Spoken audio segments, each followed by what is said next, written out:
I'm going to read one verse from the Bible this evening, quite deliberately.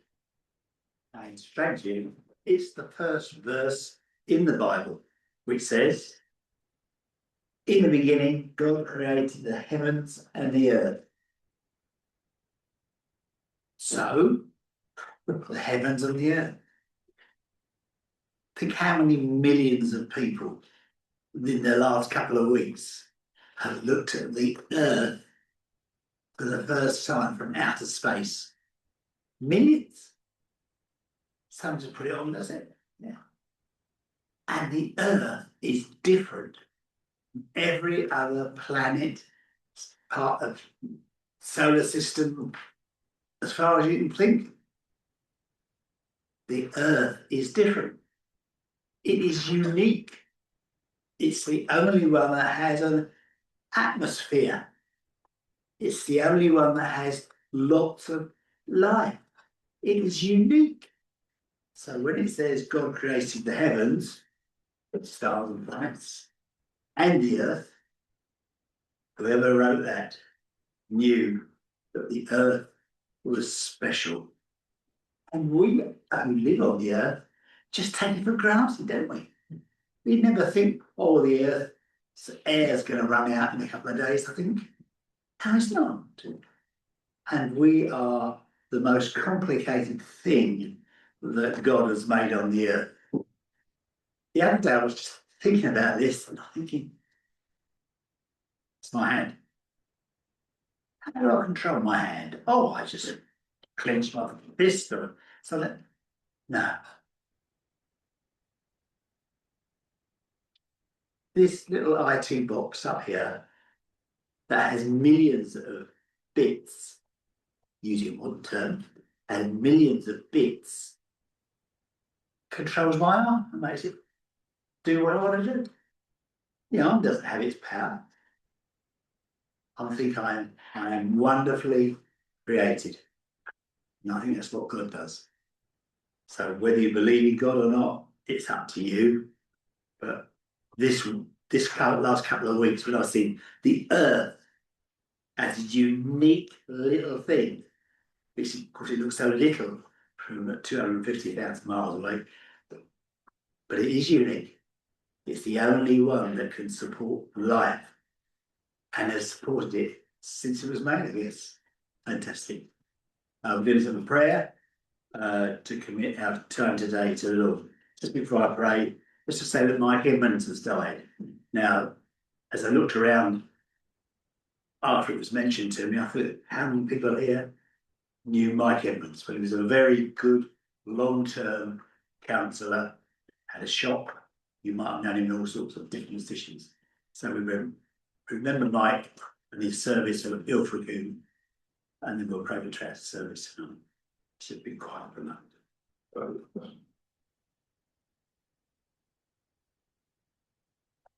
Heavenly Father, we thank you for Mike and all the things that he's done over his life in and around Ilfracombe.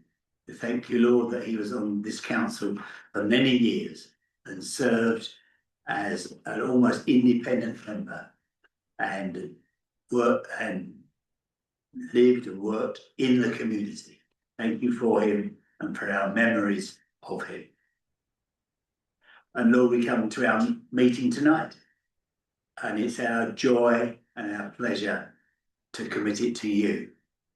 We pray, Lord, for our town, for the people that we know in it, our families, our friends, and we thank you that we have been able to do many things through the auspices of this council for our community.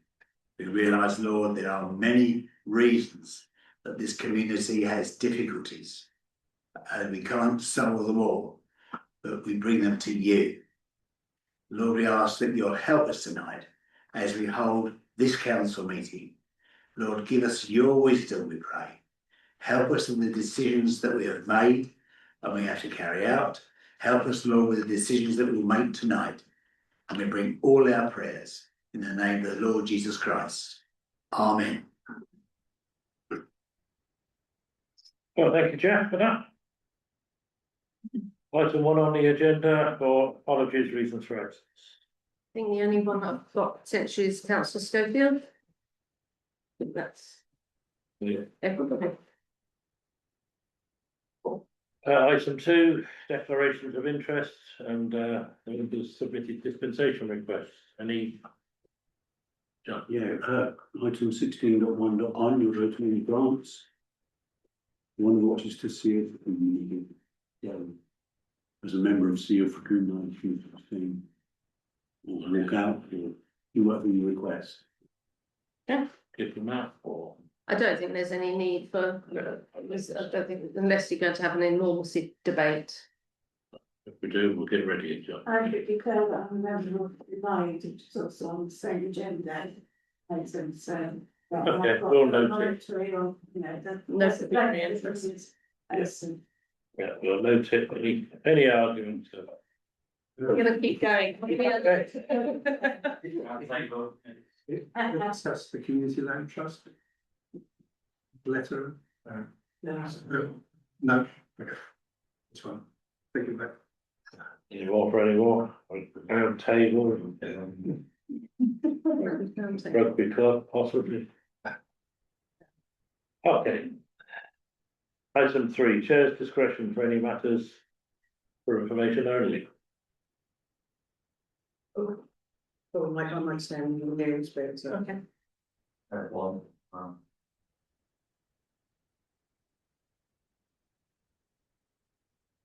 You done?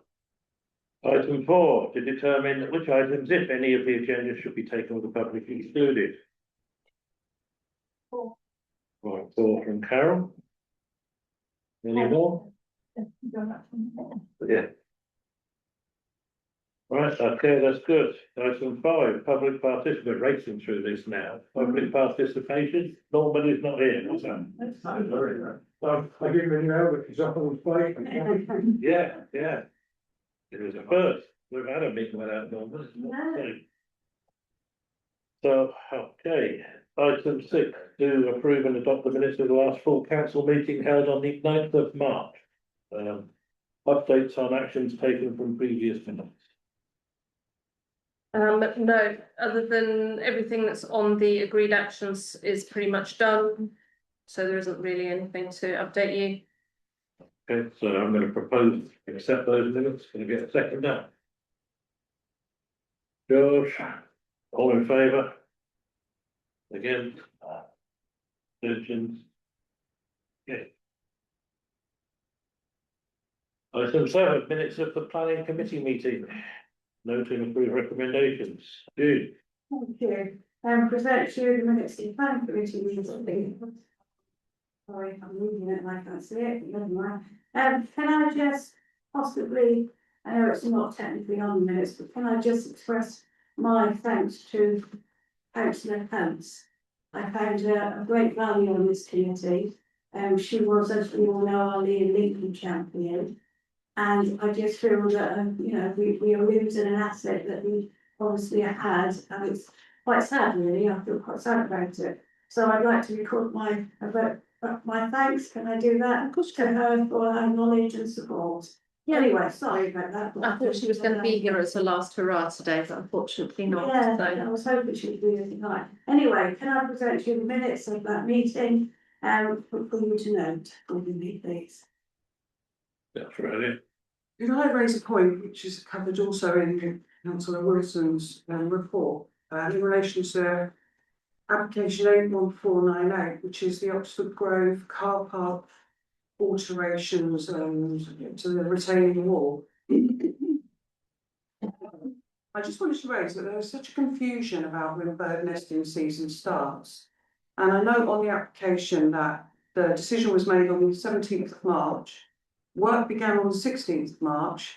The consultation for that application apparently ended on the 26th of March. And the RSPB say that bird nesting season begins on the 1st of March. That whole area is full of birds, all in the hedgerows there. There's been a bit of back and forward with NDC and Councillor Wilson following up. Apparently, with the contractor bird nesting season begins at the end of March, and I just think the public need clarity over that, and the planning committee do as well. Because it seems a pretty worthless piece of legislation, the Wildlife and Countryside Act 1981, because you're told if you report it as a potential criminal act that unless you've got evidence there were birds nesting, forget it, seems to me. So I just wanted to note that for future reference with applications that come before you where there's a large amount of trees and vegetation. Can I respond? Can I just say thank you for bringing that to our attention? I will obviously pass on your comments and that with committee, with due respect to everybody, and get clarification and report back when I do so. Thank you. That's good. Paul? You're quite right, I mean, it's the bird nesting season is without doubt, it's 1st of March, however, as you've identified, there is a gecko clause, and it's one that's popularly used. If you can say that you've made all reasonable efforts to say you want to pull this tree down, if you inspect the tree and can find no evidence of any birds nesting, then you have not committed an offence, and that's, I mean, I've been on big jobs where it's like massive consultants on big salaries, and they normally go hell to leather, that sort of thing. And the folks just thought, you know, you carry on, I'll stay watching, you know, so it's used all the time. It shouldn't be, but it is, it's used all the time. It needs tightening up, it needs an evidence-based approach to, you know, to show to the public that all due diligence was taken, if that's the case. But it is very woolly for the public, who are very upset about issues where it's bird nesting season and things are being cut down. Oh, I was just going to say, just to make it clear for everybody that obviously this was a to know only for Yeah. planning groups. There was nothing we could do No, or I say know, that but- would have mitigated anything. Just Those to were bring the- its attention. Yeah. Sarah? And just as Terry was saying, I think if the councils don't show leadership on at least doing the right thing and looking at the nesting season as beginning the same day as the RSPB and everywhere else, then that just doesn't look good. So that's why I'm following it up, because you know, even if Paul correctly, councillor correctly says, the checks have been done, then it's still advisable to avoid the work between dates, and it seems like North Devon Council has a different set of dates. Thanks for that. Any more for any more for it? Thank you, June. Item 8, minutes of the staffing committee meeting, to note and approve. We have one recommendation. This is something that I've discussed with all of you via email to get feedback and information. That then went to staffing, which we voted upon, and our recommendation was to ask you to approve the modifications to sickness and holiday, and to defer the work on the pension till further down the road. So, any questions on this before I propose it? You get a financial cost to it, So, you get a financial cost to any of it. I did my own analysis into the sickness and holiday. I could not find any substantial increase in cost. It all comes down to second guessing, and people were changed based upon previous sickness absences and previous holidays and the rest of it. There's no workload impact. So sickness, provided it doesn't change, will make no difference. Holidays, we are increasing it, but we're covering the workload, so it's not an incremental cost, it's a reallocation of resources. No. Yeah, but it was looked at. So, I'm gonna propose it, can I get a seconder? John, all in favour? Anybody against? Abstentions? No, good.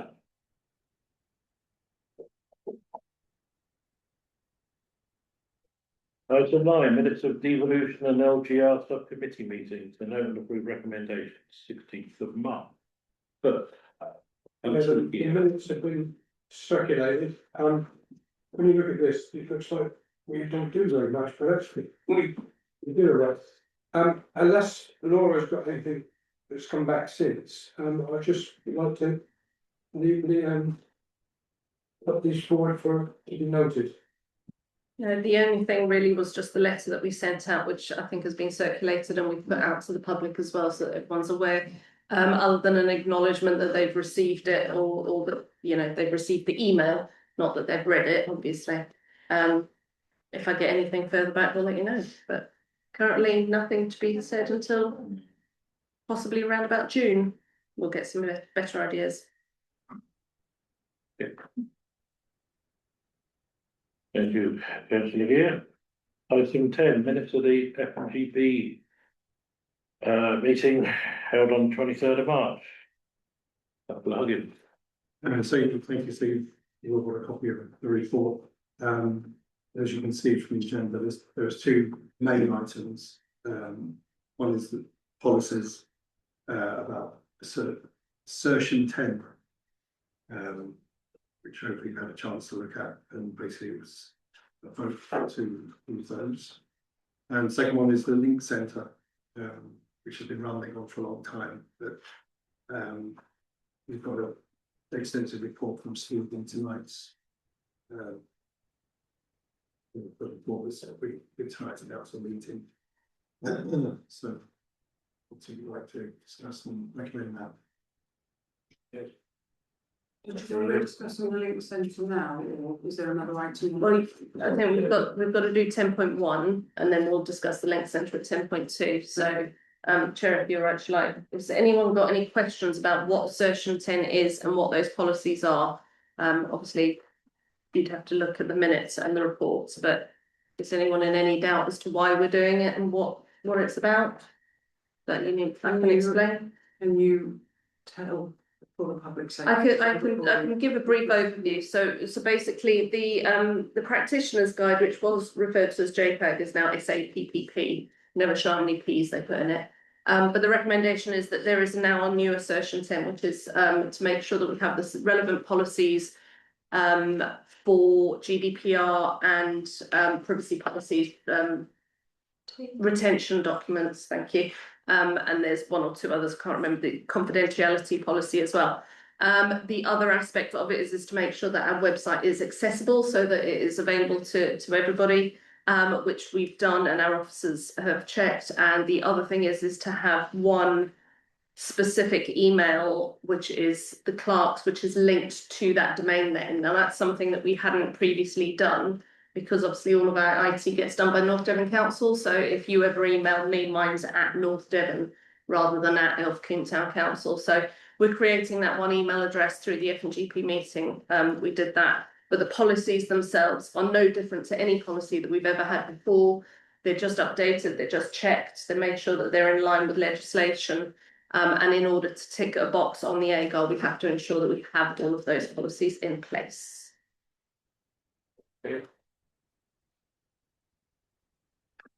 Councillor Pratt.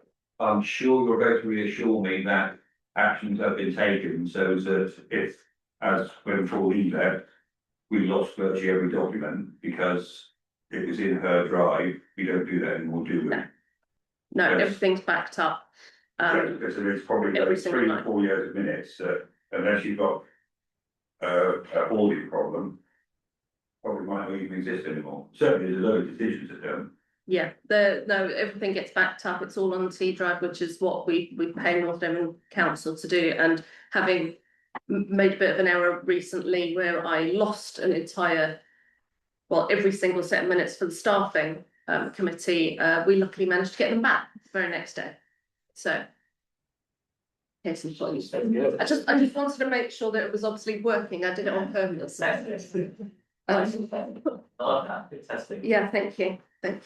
Taking resilience, but yes, so that is what they are. So I do just need recommendation and a vote that all those policies. I didn't want to list them on the agenda because there's a few of them, but Otherwise, Yeah. I propose on the, you know, I'm reassured that you're not going to take your hard drive with you.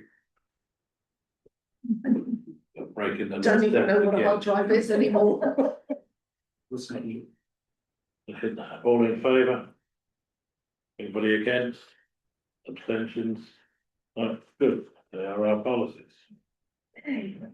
Right, link centre report. So unfortunately, Steve's on leave this week, but he's completed the report, which obviously went out with the combined papers. And I think I mean, I'm hoping obviously that everybody's read it, but I think the general overall suggestions at the end is basically to know the current position, which isn't a particularly positive one. Acknowledge the proposals that he's put within that report, and to agree that unless a viable peppercorn arrangement with acceptable long-term security can be secured, together with confirmed external funding for remedial work and ongoing running costs within the next month, the town council will withdraw from further negotiations regarding the link centre. The report as an overview is basically, we had a meeting with Devon County Council officers about the link centre.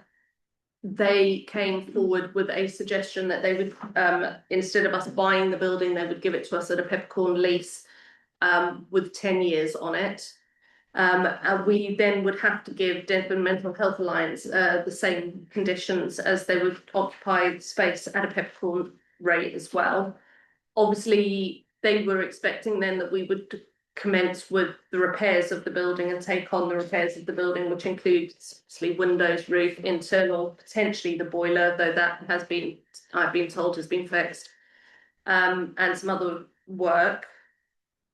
We kind of went back and said that we didn't think that 10 years was a sufficient amount of time and that we would potentially want to extend that. They haven't said what they'd extend it to. They're waiting for us to take that suggestion to them if you want to take it forward at all.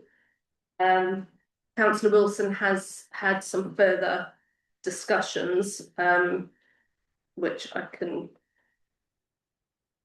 bring up in an email that she sent, but it's open for council to discuss. Oh, so councillor Pratt.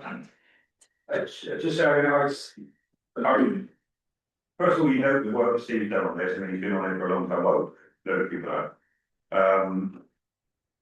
I think it's difficult to disagree with his recommendations. An absolute shame. I mean, it's a disaster that you've got a building there. I mean, it's previously used for mental health. It can be used for all sorts of things. And it's been allowed to get in that position. B, it's been allowed, you know, we're in this situation now where it's literally a redundant building, which is not financially viable for anyone to take it on unless you've got a benevolent benefactor. I know that this gives us an extra month or two, or a month, to look to see if there is any way through or any resolutions, but I agree with his resolutions, but I am incredibly disappointed. I think there's a huge identifying need. I know Freedom Centre said it wasn't the ideal location, but yeah, I'm sure there are things that could go in there. But can I just say, we want to bring in, Councillor Wilson has done some work on this, and there is some more information. So should we just do Councillor Elliott first, or get Sarah on? I would say I'm incredibly cross, because I led a campaign with users of the Link Centre to try and save the building, because the service that was run from there was so important. And we were told this is going out to the community can offer alternatives to this. We don't need the building. Devon Mind were contracted to run the drop-in, and they can run it from anywhere apparently. Now we're being told that actually Devon Mind do need a building and they do need the Link Centre in order to run the service they do. The Salvation Army was, although fantastic, they offered that space, but it was never ideal for what it was, in terms of privacy, dignity, for the people attending that drop-in, having to share space with another service.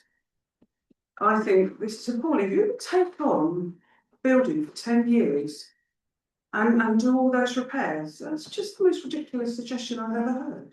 So I hope that whatever conclusion we come to, that we are able to convey the anger of, well, myself, I don't know if other people feel it, about how appallingly the population of Ilfracombe has been treated. Those people experiencing chronic mental ill health, they're being pushed from pillar to post and been told so many pieces of misinformation that you can't cut a path through this. I think Councillor Wilson's got some more information which we've been made aware of, let's share that, the group. And just first of all, say to what you're saying, Devon County didn't even know that the mental health team weren't in the building anymore until I told them about it last week. I said, oh, you're not in there anymore? I said, no, it's a boiler hasn't.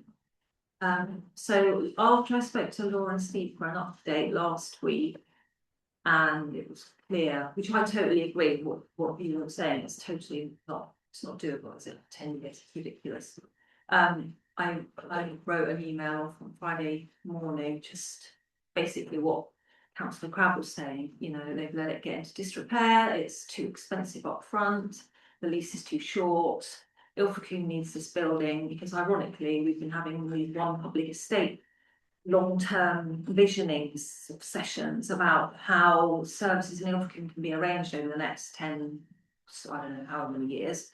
Link centres are all part of the whole theoretical plan. So I'm pointing out when you've got nice theoretical ideas over here, but we do need the building, and yet over here we've got, you know, an offer that's untenable. So that went into my email, and then I had an email to the cabinet member for estates, and to well, Keir Matthew Jones, who's the head of estates, the officer. So then cabinet member Simon Clist rang me this morning to say that he totally agrees. So in my email, I was saying the council needs at least 30 years on a lease. So Councillor Clist, cabinet member, says, I totally agree with you. That's what I would support. I had a word with the top officers are all doing LGR, so all this is being delegated to lower down. He said, but I want the Matthew Jones, who's the top guy, to email you back, and I'm hoping, he said, I cannot actually dictate that they do it. They've got to go through, you know, their processes. But I've told them that's what I'd like to see. I want Ilfracombe to have a building. You know, he said, as much as I can do, I am for it. He said, I do have limits to what I can do as cabinet member, but he wants Matthew Jones to email back, basically with a much better offer, hopefully 30 years, even if that's just a starting position, because I know there were other things, it wasn't just about the lease. I understand that, but I just thought going with that.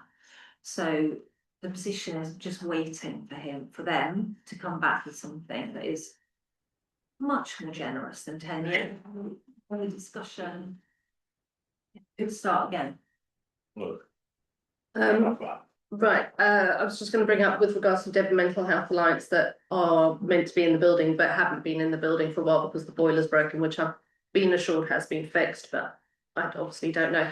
We are in discussions with them about trying to house them in the Lantern, so something is being done in the interim so that even if they don't have that space, that there is somewhere that they can go. It's not ideal, it's not perfect, because we can't meet all of the days that they do, because they do 4 days a week. But it's something that we're working towards. So just reassurance on that. The other side that I would say, and yes, completely agree that the length of the lease is not the only issue. I think if you were looking at the short term need to make a decision within the next couple of months, it doesn't stack up unless something momentous really comes. Even 30 years, we just don't have the, you know, £50,000 plus just to make the building itself watertight potentially. And there's a lot of things that we just don't know. So until you actually get the £12,000 scaffolding to get up onto the roof, you don't know the extent of what needs to be repaired. We don't know the extent of, once we get in there, what the fire regulation changes will require. We don't know whether the electrical certificates need to be done and changed. We've got to consider things like Legionella's report, so that's going to be something that, you know, all of these things will, even though the actual structure of the building is a set figure, there's a lot of things behind the scenes that will have to be, and that's not even the running costs, that is the things we have to do by legislation and health and safety to make sure that that building is suitable for people to be in. So I just want to make it clear that it's not just about the fabric of the building, it's the constant work that's going to be required to go behind it. I think from a short-term perspective, as this stands, I would definitely go with everything that Steve said in it. I'm happy if you wish to defer until we get a few more answers. I would like to question again, and I'll keep going back to it, but within the Devon County Council model for LGR, they very clearly state that they would not give any, they would make it cost neutral for any assets to transfer down to town and parish councils. We're not that far away from LGR, so why are we having these conversations? Why are we having to fight for something that realistically they're promising is going to happen? So if they obviously get it, so. Williams. I happen to know a guy that works for the contractor company who look after the Devon County building. So Devon County Council own building, so contractor for North who look after maintenance. And a little discussion with my building out of interest. And he said to me, why to that building on it's in such a state. And he says, most problems we don't know about it. And if you take it on, there'll be a lot of hidden issues. I think it's positive that they've got sort of maybe negotiable on the lease, and the leases are probably one of the three key things that have to work. The second one being the cost of repairs, which would be between 50 and 100,000, which realistically we don't have. I doubt that they're going to be able to do anything about chipping in towards that. And the third thing is, what revenue, because obviously it's going to be one on costs, and what revenue, and if they're already saying that the primary tenant must be given at a peppercorn rate, it's the sums are never going to work. They're never going to work. I think at this stage, I mean, it's done a great report. They expose the fact that I think there's no point taking this further. We can defer it for another month. I think it's always Okay. Out of curiosity, really, on that subject, does Devon Mental Health Alliance, if they do relocate or if they do rent the table there in Wethersfield or whatever, do they anticipate that being rent free everywhere they go there? Because it would remain a Devon County Council building theoretically on a peppercorn lease to ourselves. No. But Devon, If we didn't take the building, No. they have to relocate to Wethersfield, to a shop in the High Street. Devon County, Devon County Council would. Devon County Council will be paying, so if they come into the Lantern and we go to those negotiations, that will be at a fee, at a cost. Yeah. So the fact that we've now have to take a building at Peppercorn and give out space, which will be much reduced on the space that they currently have, they wouldn't be given as much free rein because we couldn't financially, if we ever did it, do it on the space they've currently got. They've had a bit of a free rein for a while. We'd have to negotiate that, but yeah. It's a fair question. Why do we have to give Peppercorn lease if they're willing to pay for property elsewhere? That's fair. Also, Devon Mental Health Alliance have a contract for many years. It's not ad infinitum. I mean, what happens in 3 years? What happens if they expand their service? What happens if their service fragments or they don't get the contract? Or it's all a bit uncertain, isn't it? And how much space are they going to need? Of how many days a week? Which means you can't rent out space to anybody else. Which means you can't make it wash your space. If it is any, having had conversations with them, they are looking at getting funding to be able to expand the service that they've got in Elking. So that is positive. But never guaranteed. Completely agree. It will not guarantee. Just to our point, mental health need is so high, it would be fantastic if that was effectively what it was before, which is the Link Centre offering mental health support and services 4 or 5 days a week. That would be fantastic. But how can we take that on, do the repairs and get no rent at all? It's silly, isn't it? But you also call their bluff and say, if you're serious about addressing health inequality in Elking, and you've got the Poverty Truth Commission, things on the TV about the health inequality, put your money where your mouth is, and make this real and make this happen. They need to do the repairs and hand it over to us. And we need to get some sort for Devon County Council. Are you suggesting that you would amend these recommendations to say, to include some words there that somebody goes back and renegotiates it in a hardball manner? I'm not saying those are the words you use, but you're suggesting something like that in amendment. I can't see how we can feasibly take it on under any of these circumstances. So unless they're willing to give quite a distance with what was suggested, then you know, we'll take on the running of it. But there would have to be a rent, wouldn't there, from Devon County Council to cover the costs of providing that building for that service. Yeah. I can't see them agreeing to any of that, but I can't see how we can make it work No. if we're getting no rent from it. Yeah. I think fundamentally we would like it to happen, so therefore I think it's worth giving it another shot. Yeah. So if you say, I think, what Terry said, if you said that rather than to go to the Devon County Council and say no, if you rented them and gave them a list which we feel might be a little bit outside of what they're prepared to offer, but that's not us saying no. Yeah. And the ball's then in their court. Yeah. Got nothing to lose. Yeah. Exactly. So do we need to answer Steve's recommendation and say, let's get back and renegotiate? In light of, Well, I mean, I don't think you need a new group, I think that's a red herring. Yeah, potentially, but I think what we've got to do is we've always got to cost out for what potentially it's gonna be, rather give you a much higher cost now.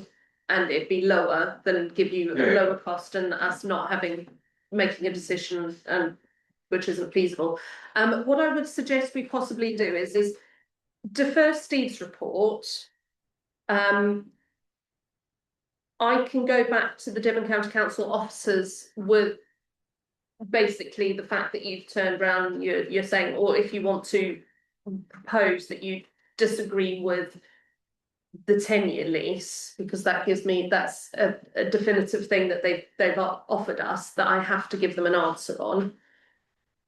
And then I can build up the other factors as well, so things like Yeah. the peppercorn lease, I think the repairs, the LGR.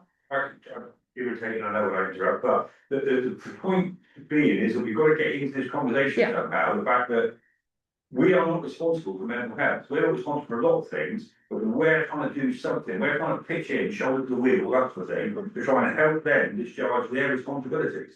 And I don't think it's fair for us to do that, then it's just hand us a bill for 200 grand. Don't really sit there with me. The thing is, they'll say they're not their responsibility, that's why they're closing in the first place, because it's not Yeah. statutory. so how do we want to deal with this officially? Well, those, I think that the lawyers might defer, sorry for the chair, defer Steve's report. Yeah. And possibly write another stinky letter and send it. So do we want to do the rejection of the 10-year lease We've got for? to do that, yeah, that's the formal. So if I propose that we reject the 10-year lease, second, all in favour? Right, so we're gonna scrap the 10-year, so.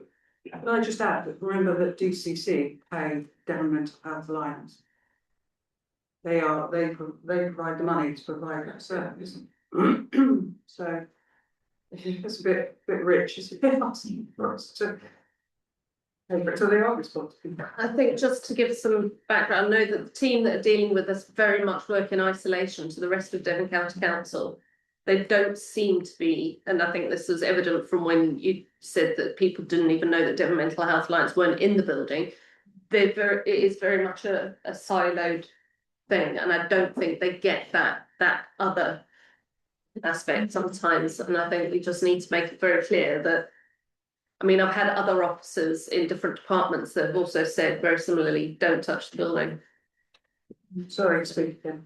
Could I ask Councillor Wilson, the Link Centre service was removed, we were promised a report after a certain amount of time of an evaluation of how it was going with Devon Mental Health Alliance and this dispersal into the community. Can we ask the Adult Health Scrutiny Committee to come back with details of the report and an evaluation? Because if people don't even know they're not in the building. Into what the Devon Into- Health Services. Yeah, into now, Oh, the services. to Devon Mental Health Alliance and the other community organisations that are currently taking on what was the Link Centre role. We have the evaluation of how that is going. Yeah. Which we were promised.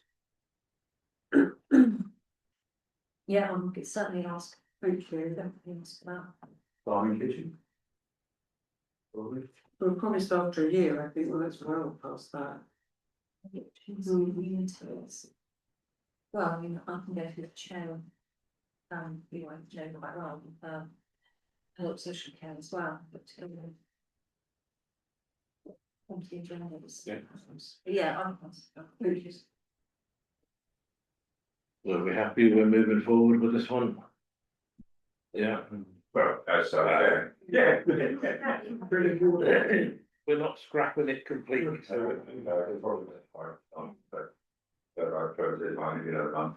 Yeah. Okay, so it's all right with everybody, I'll move on to the proper officer report, which I didn't say the next. Thank you. Right, I'll just briefly go over my report, but I'll start with the first paragraph, which is the recommendation number 11.1.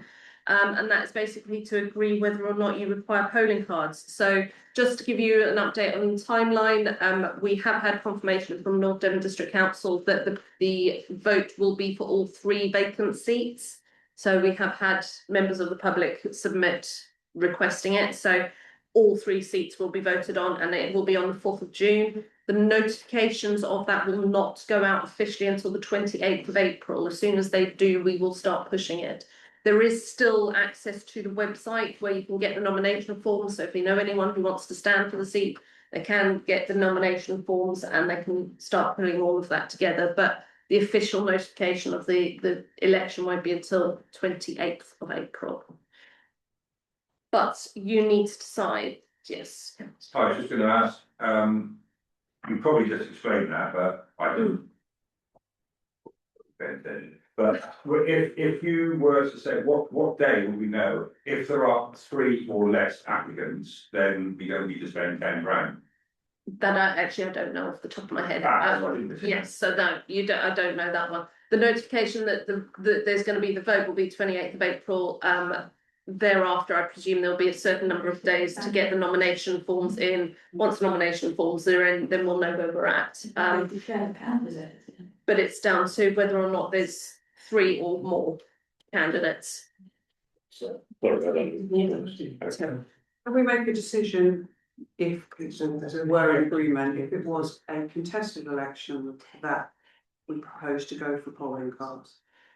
That you will, if it's a contested election, that will be the only time polling cards will be issued. You wouldn't get polling cards if it wasn't contested. Can we make a decision tonight that we want polling cards? Because you can make a Yes, decision. you have to make a decision tonight because I have to let them know by tomorrow. Right, but I mean, Terry, last time was such an outcry because they weren't sent out. That I would propose that we do issue polling cards if necessary. I agree. okay, I'll put that to a vote in a minute. Councillor Wilson. Oh, so I think, Councillor Bassel had something about the timeline. Mrs. When are the nominations?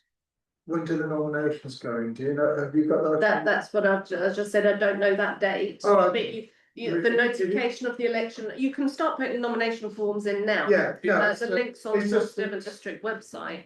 When the nominations are in, you'll know how many people. Exactly, yeah.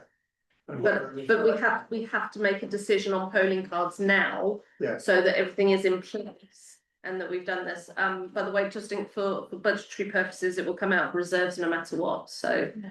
Yeah. Really dark question. So it's going to go to council anyway.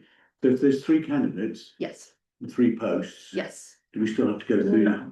you will not have an election, That's it. it's uncontested. Okay, thank you. There is the timetable which is on the slate. Yeah. With all the times and the dates and everything. Does it? Yeah. Candidates are declared. Yes. Right. When is that? Candidates. Receipt of nominations Thursday the 7th of May, withdrawal of candidates 7th of May, appointed election agents 7th. It goes on and on and on and on, so it's all there, it's all there.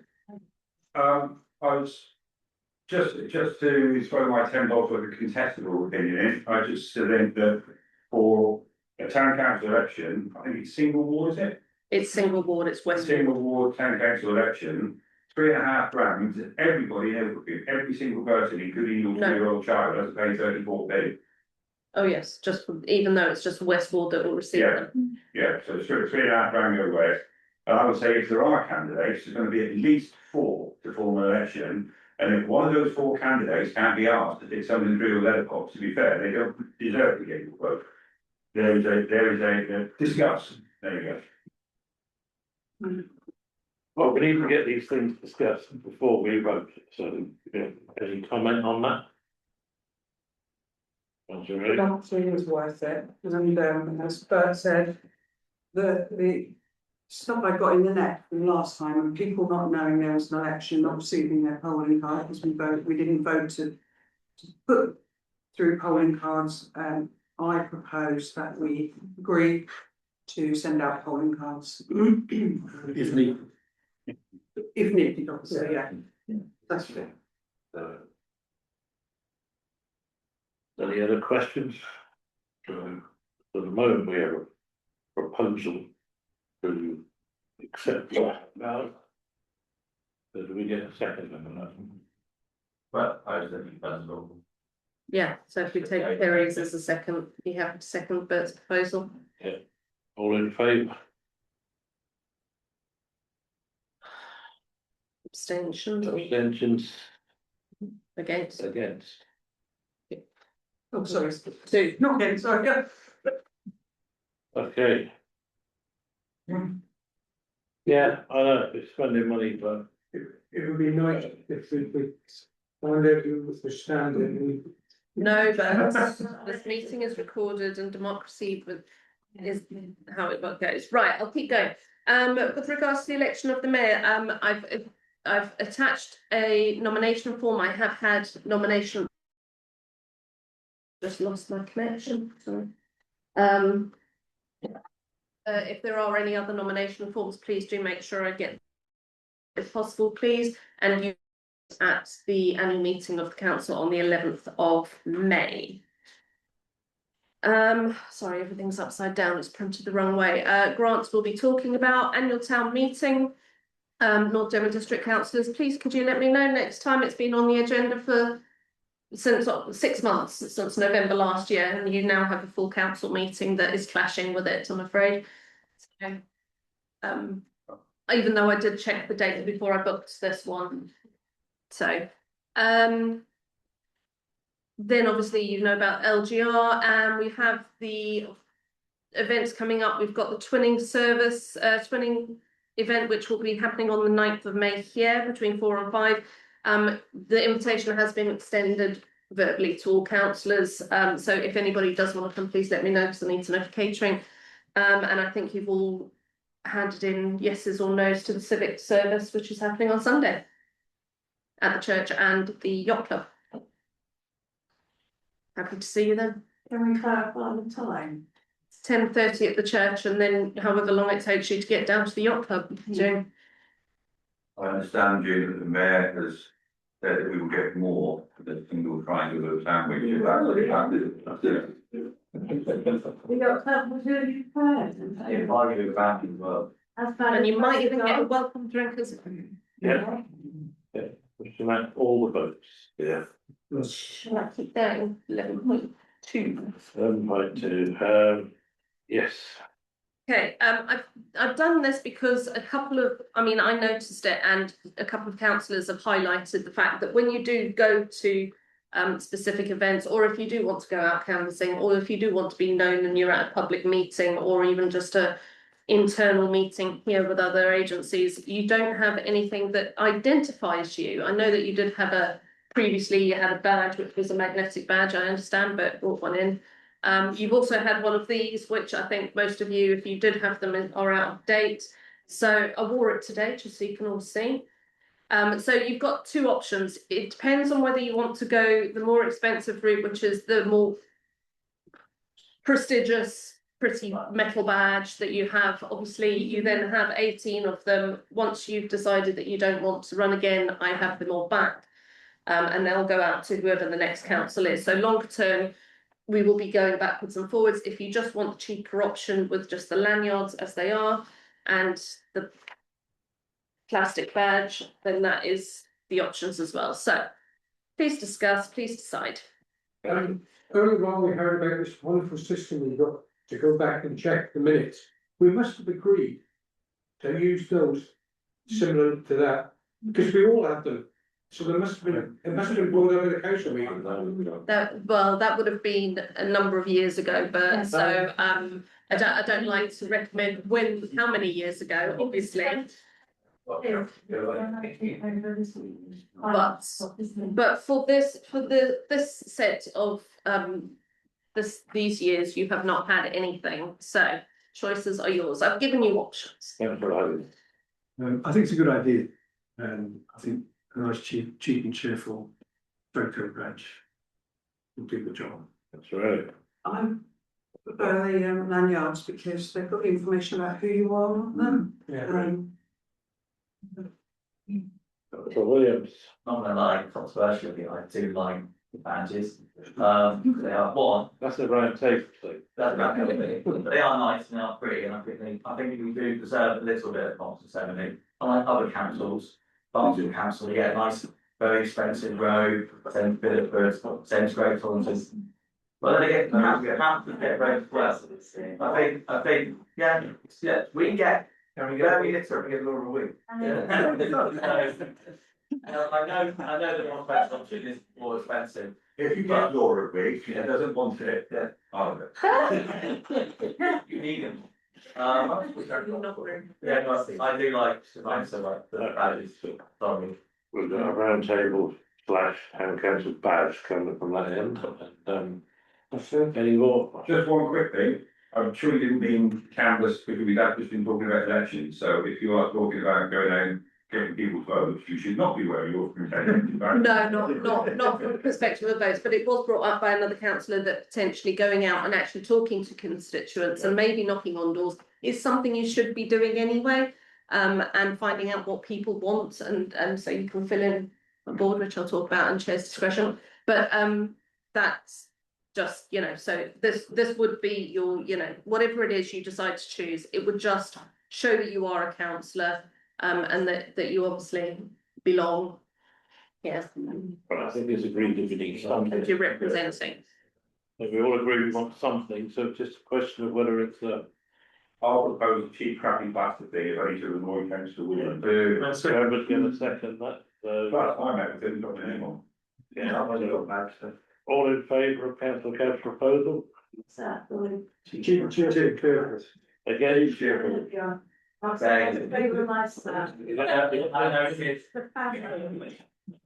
Extensions?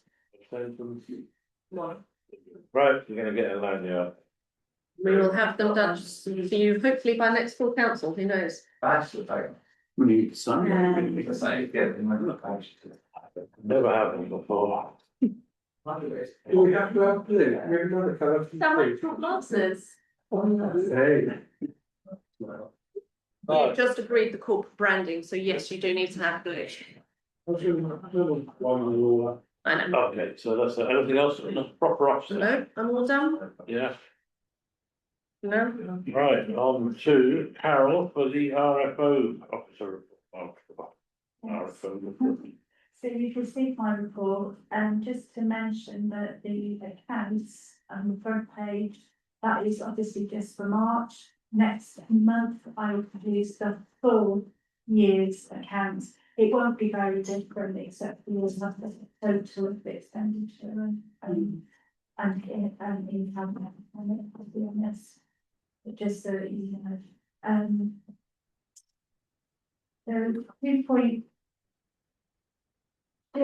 is the invoices for payments, and just to point out that there is an addendum as well, because the more payment installment. So I just need somebody to propose and second. If there's any questions about any of them? That's good, so we're all good on that, I can't see, at the last meeting, you were gonna send a nasty letter to, or a letter to. That's to put 12.4, and I've asked that to go into part B, because it's. Okay. Sorry. Yeah. So can somebody propose? Thank you, Trevor, seconder, are you all in favour? Anybody against? Yes.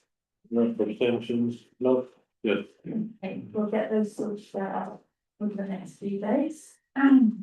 So, 12.3, is to review and agree the increase in bank charge card limits to £1,000 per user.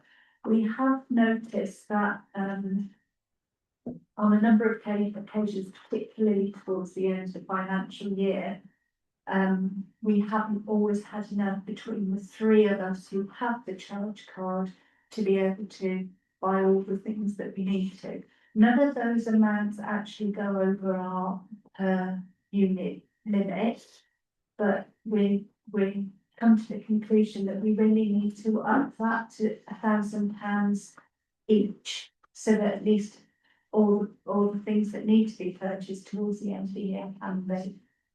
We have set up some credit accounts to help with it, so 30-day credit accounts with, for example, the cleaning services, janitorial direct and stuff on. We've set up trade accounts as well, Screwfix, which also encompasses fix. And we're hoping to set up one as well with Juicens, but I haven't had any information back from Juicens to set that up. That gives us between 30 and 60, all of those give us between 30 and 60 days to pay a bill anyway. And again, none of the amounts we are paying are above the set limits per item. So anything that was over those limits would have come to council anyway beforehand. So for example, if we wanted to buy another road sweeper, we'd come to you first anyway to agree that the amount based on quotes. So it's just to cover the day-to-day running of the finance. So I leave it up to you if you want to ask any questions or somebody wants to think of. So it sounds like it's an enablement, not a decision. Yeah, yeah, but we have to get your agreement to increase that, you know. Yeah, I propose that we increase it to £1,000, get a seconder, there, all in favour? Do any again? 12.4, if you don't mind, leave to part B. We shall indeed. 12.5, we've done a lot of work. We had a meeting before the last FNGP meeting to look at the reserves and to look at the amounts we've got left over within the budgets. The figures I've now got are the final figures for the end of the year. And I sent you that out as an addendum to the report. What I really need from you is agreement to do those movements of monies between various accounts.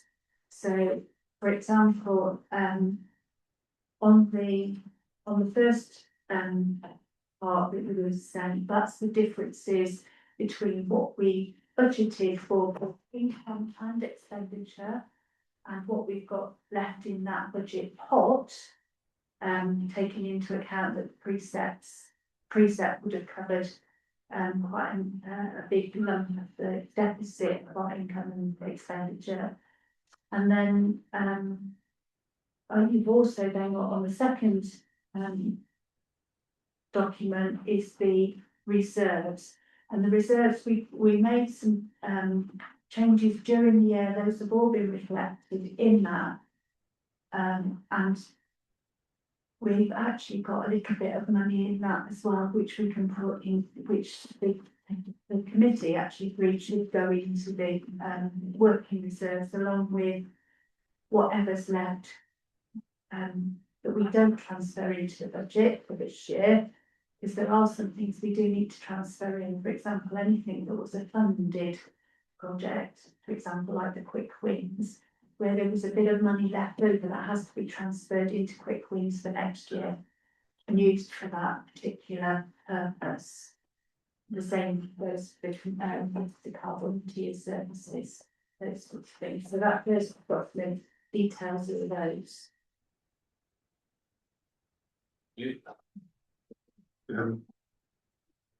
It's a huge amount of work, and we did have a meeting, but I'd like to propose that we defer this to the May full council. Because I'd like to go have more time with Karen just to run through all of the figures. We did have a meeting, but I came away with different understandings from what we have here. And unless the property officer can correct me, there's no actual time pressure for us to decide these movements right now. We can take that time. The money's not going anywhere, it's in our accounts. Yeah. And we don't not risk anything. I just like a little more time to go through it and then get it past the May full council. So we have a proposal to defer. I'll have to second. Yeah. Second, all in favour? Against? Abstentions? Right, deferred. Just to say as well, Trevor, there were some things that were slightly different, because if you remember, Laura was going to go through one or two of the things, and she gave me big up-to-date figures for those, so that was why. Yeah. Go around again, so thank you for that. Item 13, programme manager report, which we've had, but Steve's not here. Yeah, I can try and answer any questions that anyone's got, but I think he's pretty much included most things as to what's going on. There's an awful lot going on at the moment with the projects team. Yeah, I'm not really sure where to start at the moment. I don't actually, having read it today, I'm not really sure how any of them have got any time. Just to give you some feedback on the youth event that happened on Saturday, it was a great success. We did engage some of the youth that have been at the forefront of a lot of our minds recently, so they did actually engage in it, though maybe not quite as well, because they were up to no good again on Sunday, but at least for a few hours we had their attention, so it's a positive start. It was predominantly age-wise, it was the younger youth, kind of 13, 14, as opposed to the 15-year-olds, much as I tried to get my daughter there, for instance. Her bed and social media is probably a bit more enticing, unfortunately. But it was very good, and I have to say that the team generally have been working their socks off, so I think it's been really good. Just to confirm, I think it's gone through that Mary Midson, who is already a community developer and works a small amount of time, has taken the community officer position, which is really positive. She's really good. She works really well with the team as it is and as it stands. So she's just going to be able to grow what she has been doing and kind of move forward. So that's that. And I think this is the first report you've got from Cara, and I think the social media side of things has increased. We are looking at different forms of communication, so hopefully by we're obviously cutting it very fine, but hopefully by the town meeting you might have a beginning draft of a first newsletter, so which will be going out quarterly, so bear with us. But I think as overall the team's working well, so open to questions. It's not a question, but I went down to the youth day and it was really great. So especially thank you to Charmaine, and I know lots of other people, but yeah, to laugh together, it was brilliant. And also found out that the guy that's doing the anime workshops, John Sellings, worked on Hamnet, which got its BAFTA and Oscar nomination. So we've got brilliant talent, and he's really passionate about working with the youngsters. Mission Impossible for those that don't do the classics. So that's really exciting. That's Really good.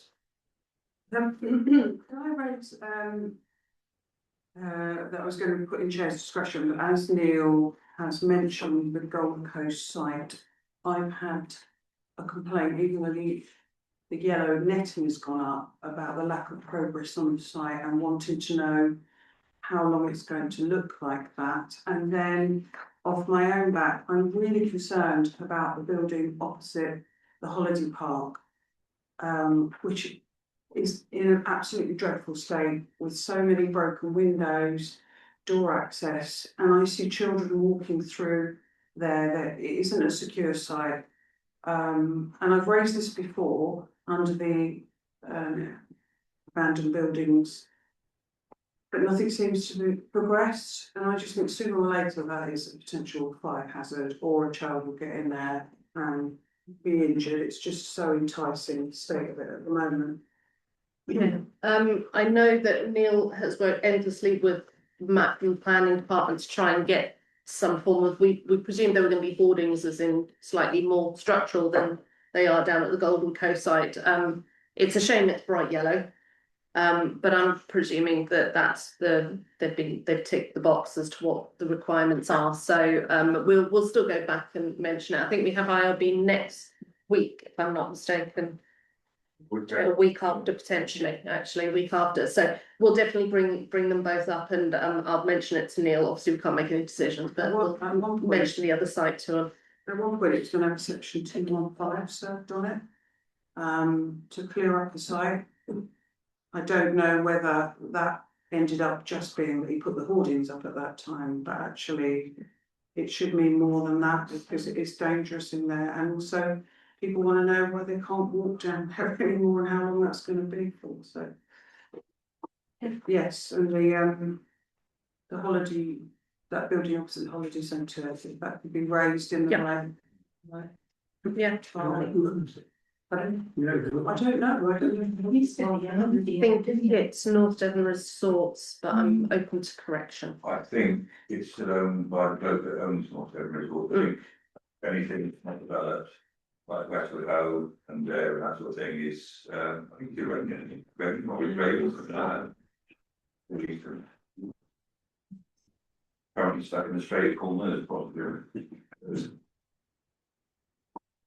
Okay. Right, any more for Steve's report? No. Just say one thing. Can we say thank you to Steve for all his work on the Living Centre, because he must have worked really hard on me. It's been sweating buckets. Well, it has, yeah. It might still come to fruition, never though. Sorry, I'm coming back to the Golden Coast. I was dispatched to our Gary, in mind if we put some advertising things on it, and I found out, but nothing. So somebody somewhere who's going to take control of it. I can't remember who asked me, but I think Potentially on what's there already. I don't think it was to put anything up on the bits that have blown over potentially, but yeah, I don't know. I mean, obviously we've commissioned the artwork that's on the side of Runnymede and what was on the front, which unfortunately is now looking a bit tired. It's a shame we haven't had boards put up again, so we could just do something for the summer season, but we'll raise that at IRB with planning and see what we can get out of it, if anything. Don't know. Right, thank you. Moving on to proposals from Ilfracombe Town Councillors. First one is the housing councillor. Thank you.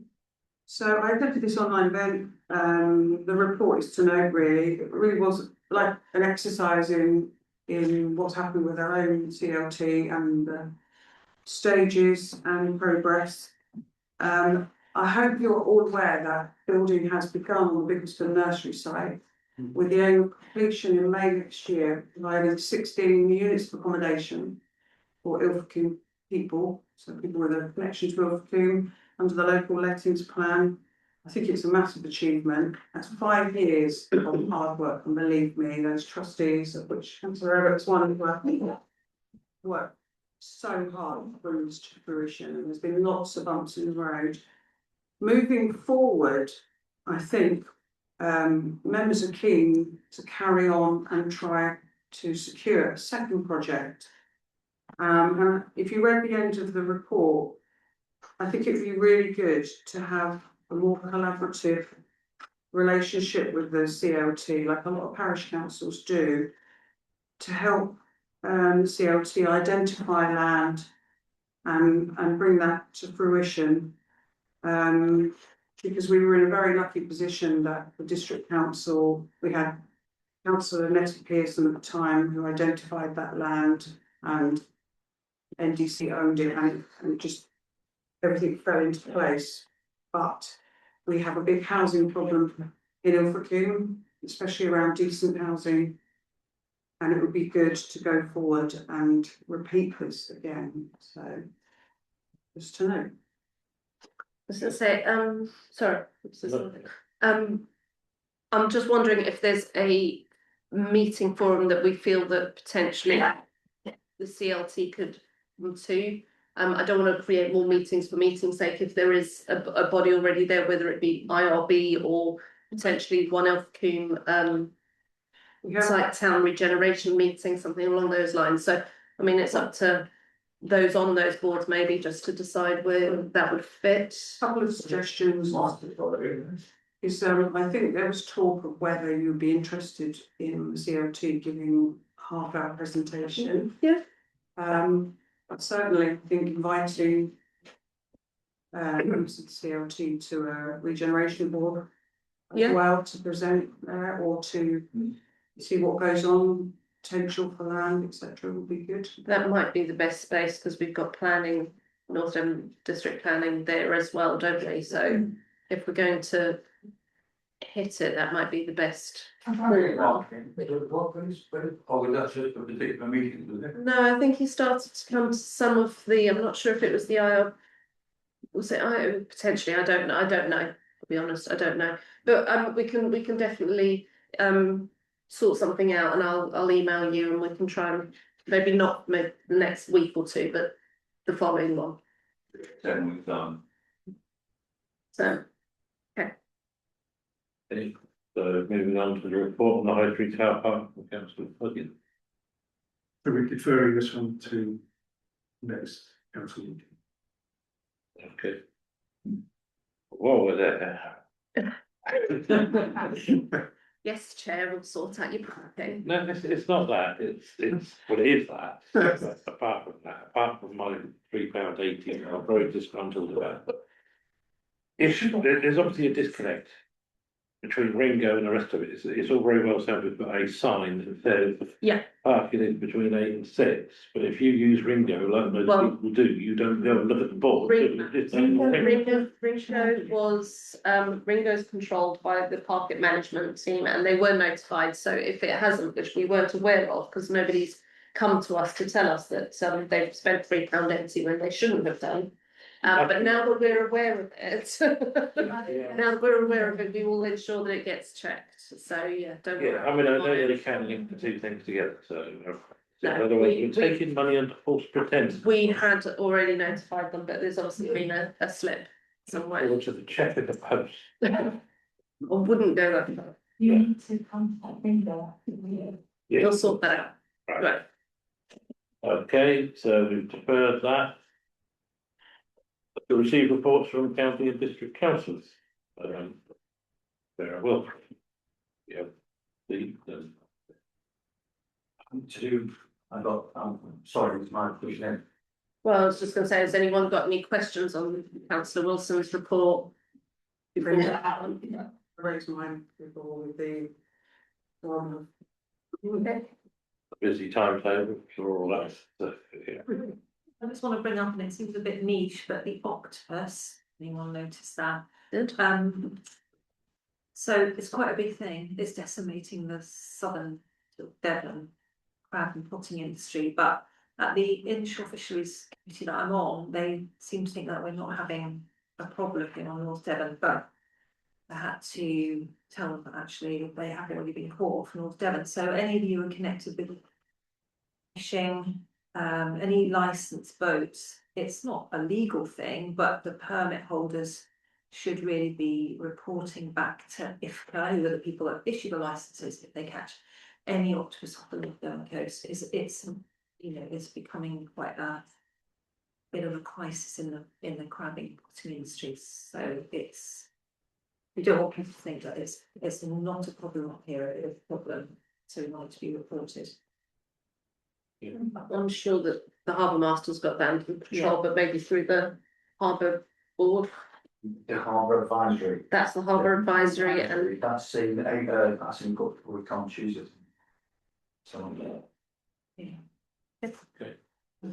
So no more for Councillor Wilson, but go around the table then. well, got licensing tomorrow with the crime as well, so hopefully there'll be a few talks tomorrow about on the tramway driving again, we'll see. We'll see the governance, quite heavy last time. Is I just got through some of the subjects we covered with community use, registered dual hazard, the fraud activity in North Devon District Council the last 2 years, there's been none. Apparently, so audit trackers, the assessment's a lot less now, so actions outstanding has gone down tremendously recently. There's full on lots of stuff. Internal audits, external audits, lots of statistics and stuff. We're going to be a bit more flexible with the LGR coming up. The charter hopefully will be approved that they have here. But the main thing with us is the community governance review, that's the boundaries. And it was passed after a second consultation with the public. Ilford will go to 3 wards. So how that process works, I'm not 100% sure. It'll be the serving councillors will just be pushed into central from west and east to make it 4-4-3 or something like that. Is it something like that? 9-9-5 it used to be. Yeah, yes. So something like that. Yeah. Well, it was passed. I think it was 11 return comments positive and 1 against in the public thing, and that's the governance. That other ward, is that literally a reinstatement of the old central ward, with the same boundaries as it used to be, or is I think it's going to go back to what the boundary was. But I'm sure I really don't know what it was. So I assume, which is hard to find out. About Cambridge Grove before. Pardon? It was roughly Cambridge Grove before. Right. I've seen the map, I've got maps and others, I think it is similar. We can still find it in like Deptford. Well, I was at our bit, a lot of all the boundaries of North Devon and stuff have been changed and pushed from this, that, and the other. Oh, the Trevis can get Barnhouse, so Barnhouse will get Remington. I don't know. They do. They came back a little bit, they didn't know that. I don't know.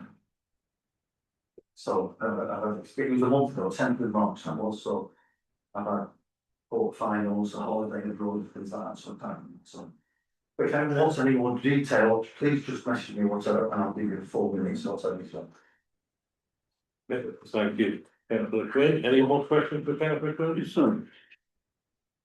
Yeah, just a quick question. So the decision to go to 3 wards isn't by us, it's made by someone else. No, we put the proposal request forward, yeah. Yeah, because this town council proposed it. Yeah. And it went through a first discussion, and had the second discussion with public consultation, results, and it was passed.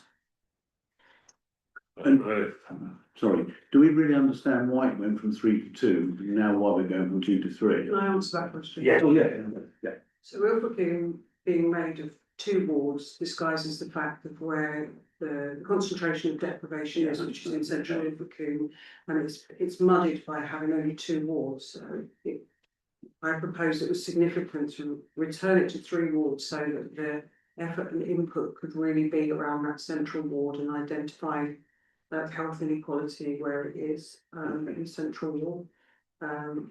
I don't disagree with that, so but why was it changed to 2 wards then? I don't know. Oh, okay. Yeah, That's a very valid argument. yeah, I don't know the answer to that. Yeah, but now that is the main thing, we went through, great, so we've got a chance of getting more funded for a central ward. Although does it all come to the town anyway, but we've got more leeway with that decrepitating and so on. I think it's to concentrate efforts around funding and initiatives in the right area. Yeah. So Yeah, so that was good. So. Thank you, Councillor Quinn. Dan, in Liz. No, my meetings were this week, so I've got not much happened, so. You're enjoying yourself, aren't you? Yeah, I've been away, but yeah, Thursday I have a meeting, so happy to take that on well. Councillor Crab. You've got the annual festival coming up, which will be the annual fun fight about who sits on what committee, which can get entertaining.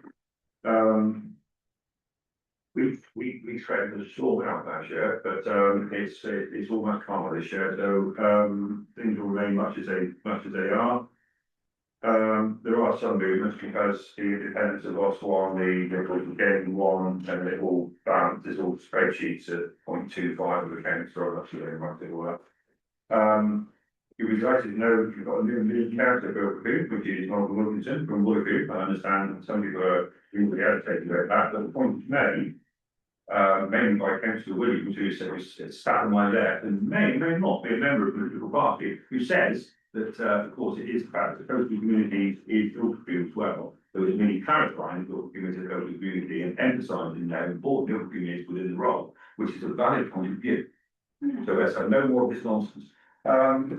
So That's the crap. no, yeah, I'll stand by that. who may or may not be a member of the political party. So yes, so I think that's that, and there are other malarkeys going on, devolution and one thing or another, but you're as wide as anybody else on that. I think there are some interesting results coming out.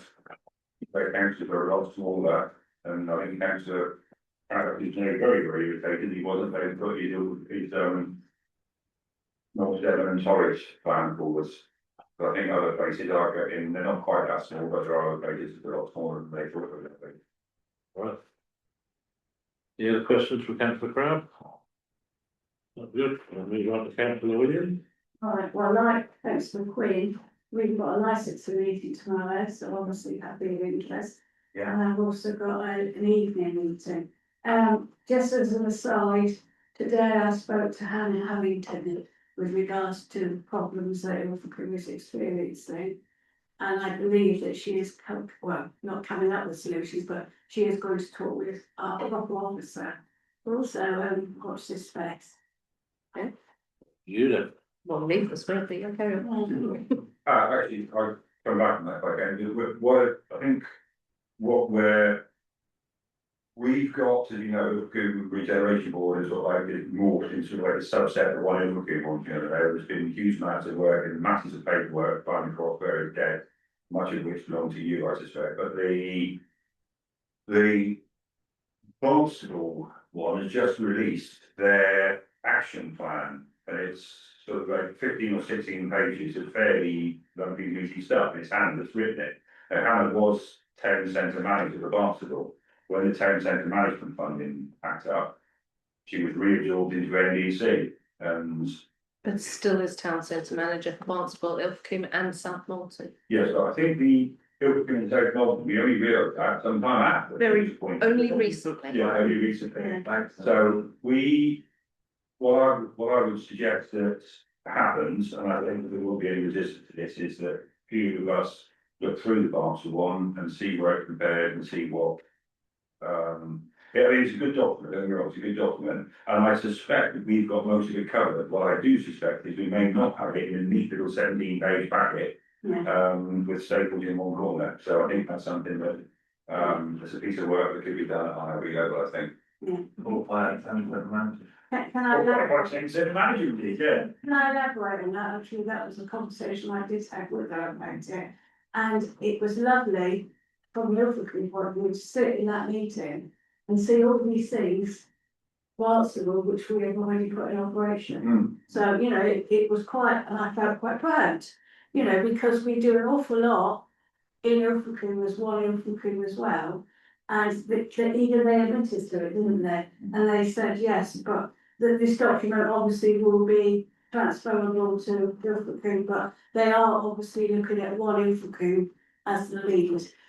So I felt quite good. I thought, well, at least we were giving kudos for doing something, which makes a change. We're on the up. Yeah, Taken yeah. seriously. That's it. So, good. Any questions for Councillor Williams? Thank you for that, Jim. Right, so. Let's move on to item 16, starting with grants. So the Grants Working Committee met and went through all the applications. We obviously were requested about £50,000 when we've only got 26. So that was with a bit of carryover from last year that was agreed. So we've come up with a figure and final set, which you've had within the report, which gives us a total of 24,565 to various organisations. I need a recommendation and an acceptance of those proposed grant payments. Is that a? I really had a question. Yes. And maybe Councillor Bruno can help me also. The Pickle Foundation, for the grant funding, that must be for a specific improvement project because they are awash surely with cash. Must be wheelbarrows. They employed for their money. Yeah, I can get it up. I couldn't tell you off the top of my head exactly what it is. Yeah, I mean, it was a bit of contention within the working group on that particular subject. So it was 2 against and 1 for, so it's split in a third as to what it is that they requested. So that was the fair representation, I'm afraid, on that. So yeah. Okay. Can I just say, obviously, looking at this list, there are obviously organisations which I am aware of, but the last 3, I know about Straw Patch, but what is the parent patch? And they wanted 15,000. It was somebody very new who'd started something very new, and we've had no evidence of it previously. Yeah. So unfortunately, we've had to go, as we have done in the past, with the premise that until we know that it's an established organisation and we know exactly what the benefit's likely to be, we certainly don't have 15,000 to spend on any organisation, much as I'd like to. Laura, Sorry? Was the grant information sent separately? It would have been sent separately to the working committee. If anybody does need a copy of anything, you're very welcome to have it, but it would be obviously within the confidentiality bit, but please ask me on what it is. I can't see what they are. Oh, okay. I can get it up if everybody wants a list on the screen. Tell me when you see green. Page 49. Okay. So basically, the columns state that when we've highlighted when we've given last year versus obviously what we've given this year. This is the list of the applications we received. We've had some that had applied previous years and didn't actually put in this year. So but these were the ones that we received. So, can I ask, well, I know, I think we do ask for feedback on how the money was spent, but do you actually ever get that? Yeah, we're quite strict to making sure we get evidence of everything that gets spent, so that we don't just give out again. If there's a particular organisation that hasn't given us that money back, we would probably hold that request and address that issue before we go any further. But yeah, Gail's pretty good at making sure we get it in. Okay. Is there any other questions? Sorry, I can just scroll down slightly. Sorry, are we just sending out checks or are we actually presenting these? Well, this thing is in previous years you've created big checks and done it as part of an annual meeting. Because everything's digital these days, obviously everything gets transferred into a bank account. Obviously, if you do want to go down the route of doing it in May and you make more of the annual meeting, I'm quite happy to do that. I'm not sure if I'm going to be able where I'm going to get big checks. We do have the big checks, but we asked them all last year and none of them wanted it. None of the organisations wanted it. Instead sent a letter out. You know, I just thought our new media lady might, you know, like to make a good structure of it. Yeah, well, I mean, yeah, we will obviously as soon as you've agreed this, because at the moment this is just a set of that none of you have said yes to. So until such time, once we've done that, we'll then send out the notifications to all the organisations. Once we've sent the notifications, we'll then make it public that these organisations will be receiving things. So and we maybe do a bit more kind of what they've done in the past with grant funding and things. So So we've had a little debate, so we have a list. I propose that we accept the list and pay the amounts as noted. So all in favour? Yeah. Against? Abstentions? Can I just make, I did notice on social media that one of these groups has already announced they've got the money. Well, unfortunately, it's probably because it's in combined paper. Oh, no, which group? I will not, I'm not going to say. Oh. Well, it'd be handy Yeah, to no, to be honest. know. Much as I'd love to read your mind, Bert, I'm not aware. I haven't seen it. Oh, that's last year around Tomorrow's wife. Yes, of course, yeah, there's rationale around everything. The second part of the report is to the fact that we had £2,000 left. What we need to ask is that, can we send it out? It was highlighted that not many, there was some events that possibly could do with the extra funding. So we're just asking if we can ring fence that £2,000 and reopen the application process just for that small pot. For the grant applications and redo it rather than leave it and think of random things through the year. I see a surface of things, Well, I propose we ring fence up 2,000 and do it again. That's it. All in favour? Against? Abstentions? Good. Ring fence and done. Thank you. Okay, Lincoln and Lee champion report from Pat. We've all had it. Yeah, there is just one thing just to let you know, which I'm not sure if this is the advertisement that might be highlighted. What Pat's put in a report where she's delighted about the grant of £250, that did not come from us. So that's not jumping the gun. That was a miscommunication. That's come from Devon County Council funding that we did help and apply for on their behalf, but that's not from us. That's why they didn't receive grant funding on the list, because they'd already received what they'd asked for through Devon County Council. Yeah. That's good. Right, Councillor Williams, Well, you mentioned it's a point of discussion on that previous one there. I've spoken to Councillor Coates and I suspect many of us have. If this council vote is useful, and she makes the point that Trevor lives down there, that she feels that Trevor might have enough to do. So here's the news for you. This could be get it, or it might not be. If we wanted to renew the Lincoln residents report submitter, Council, yeah. you are in pole. You're in pole position. However, ex-councillor Coates or still councillor Coates has said that if we would find it useful, she'd still be happy to update us occasionally with occasional sheet of A4 that members can think about that. I mean, it's not really a formal thing, but I mean, neither is Norman. But I bet our three month bikes, I bet in a lot of places.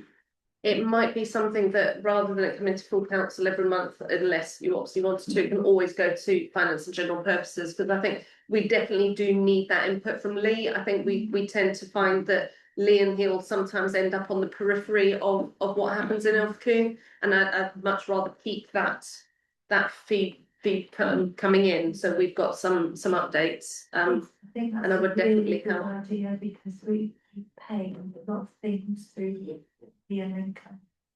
And then we're waiting on that funding, so. I'm going to develop that. Yes. okay, I so think it's not too bad, it's not. next report from Trevor, didn't it? It should be good. Next month.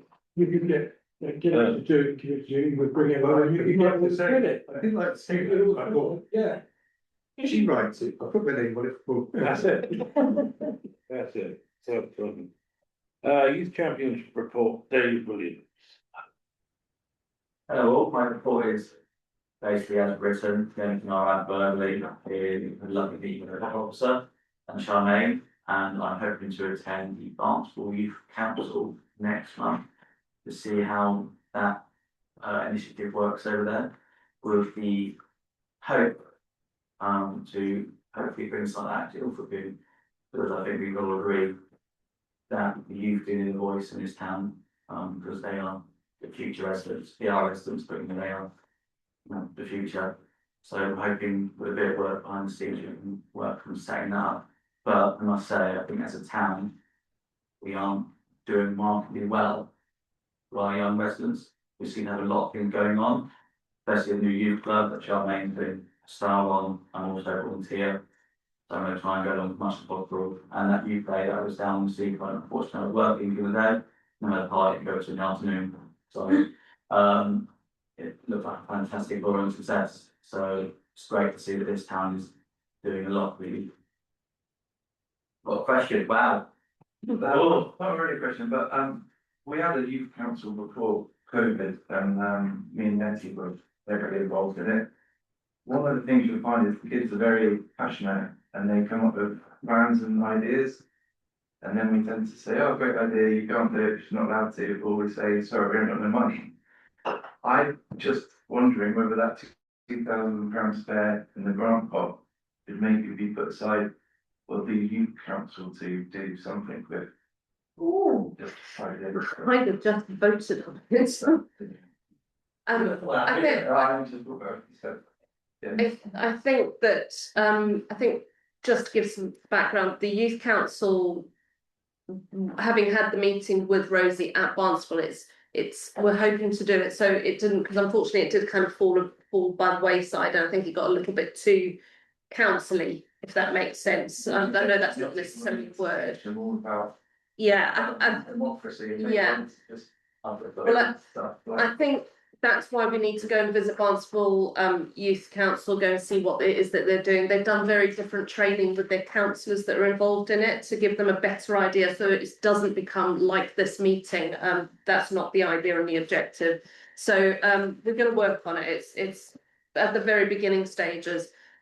When we do that, I'm going to propose that we actually have a budget set aside, which will be for, they do in Barnstable, they have £500 which they assign to their youth council that they can spend, and then anything else that they want to do, they have to fundraise or find the funding from other areas. So it will be something we'll work at, but I think maybe not change your decision, because I'm not sure if you can do that for 6 months, and we have to go back, or I'd have to go and get standing orders.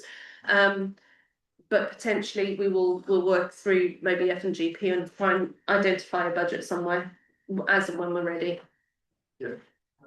Several years ago, the school used to have a council up there, didn't they? They would come here and speak. The senior school still does have a school. Oh no, I'm not actually sure if the senior school does. I know the junior school has a youth council or a school council, but it's very much about the school and what they're doing. So we'll try and look at a bigger thing. I think we're just going to learn from what's going on elsewhere. So nothing's set in stone. Before we do anything, we'll bring a report to you. We'll let you know what we're going to do, and then we'll go from there. Because I've got to look at how we're going to administer it and things as well. So there's a bit of staffing. We should have it somewhere, because it will done. Yeah. So, Yeah. And it'll develop all we start. Thanks. Any other questions for Councillor Williams? Good, thank you for that, Councillor Williams. Let's move on to item 17, correspondence licenses and notices, and we have a specific proposal regarding the correspondence for VCC Hernandez. Yes, so I wrote this to send from myself, but I thought it's something really that the town council, I hope, will get behind, because as a town council, I feel we've done quite a lot to try and tackle the problem of antisocial behaviour.